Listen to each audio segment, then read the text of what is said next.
God is walking on water channel. This is going to be a very quick, quick and short live stream, straight to the point, just to wish you a happy New Year's, because I will not be doing a live on the New Year's, but this is in advance to wish you a happy New Year to you and your loved ones. And just to let you know, there's going to be a lot of new things in store for 2023. We'll be doing a lot of modalistic, monarchist Godhead apologetics. Namely, there'll be a topic that I'll be delving into with Brother John David Barton on the Day of the Lord. How often this is misunderstood by many denominations, and how the Messiah is talked about as being the one who will restore all things, who will judge the nations.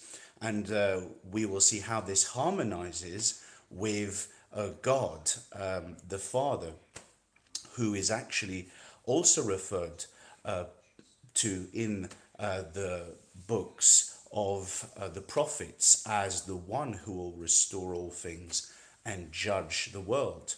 So they are synonymous, and it's interesting because all of these passages are pointing to one individual who will reign in the millennium. And the book of Zechariah clearly points to God, the Lord of hosts, being the one who will be king over all the earth. And there will be only one king, and that king will be God himself. So it's very interesting that in the New Testament, we have this fulfillment in the book of Revelation, chapter 19, where Jesus is literally revealed as the same one who will be king over all the nations. So you cannot serve two masters. Matthew 6:24. I always hearken back to this commandment which Jesus was echoing in Matthew 6:24. You cannot serve two masters. You cannot serve God and mammon. Quick precision. Mammon was known by the Syrians as the god of wealth. Check that out for yourself. Don't believe me, but check it for yourself, and you will see what Jesus was clearly insinuating. He was pointing back to Deuteronomy 6, verse 4, but specifically verse 13 to 15, where Jesus says that there is only one individual you have to serve. And that's why Jesus said in Matthew 6:24, you cannot serve two masters. You cannot serve two Kyrios. You cannot serve two Adonais. You cannot serve two Yahwehs. Okay? Yahweh is always synonymous as one being who exclusively holds that title, that identity. And God does not share his identity. He does not yield. Precision, the word share, is often used in many translations from Isaiah chapter 42 verse 8. But the real translation in the Hebrew is he will not yield. And that word is completely surrender his identity to another being. We know in Philippians 2, chapter 9 to 11, that all the creatures on earth and in the heavens will bow down and serve Jesus Christ. So think about that. So we're going to be delving into that fascinating topic on the Day of the Lord. Quick announcement. We will be also again delving into the topic of Mystery Babylon.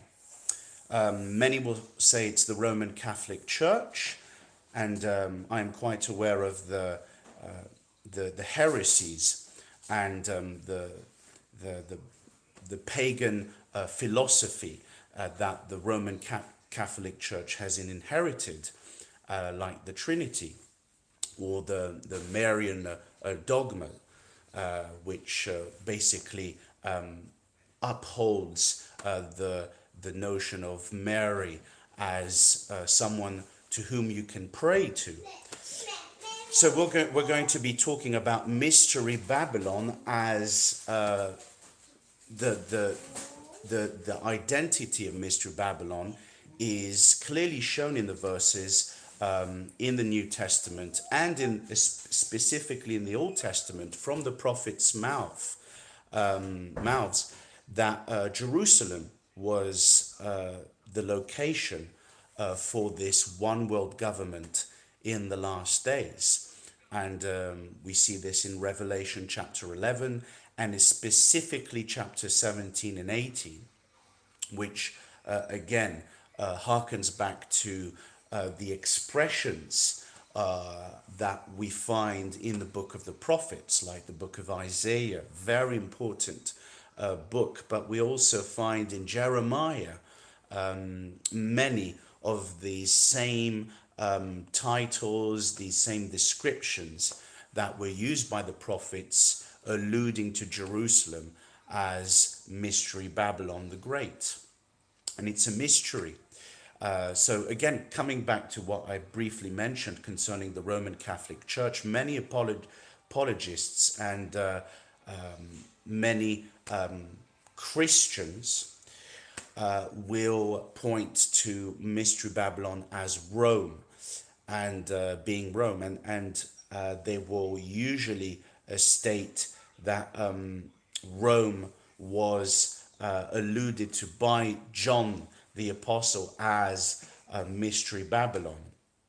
But we will find in these future studies, and I've already delved into this topic a couple years ago, where actually John literally states that the city, this great city, is responsible for killing the prophets, and that it actually possesses the blood of the saints and the prophets. And this language, again, is pointing to what the prophets were alluding to, what they were describing as Jerusalem responsible for the martyrs, and the martyrdom of the saints, of those that had a covenant with God.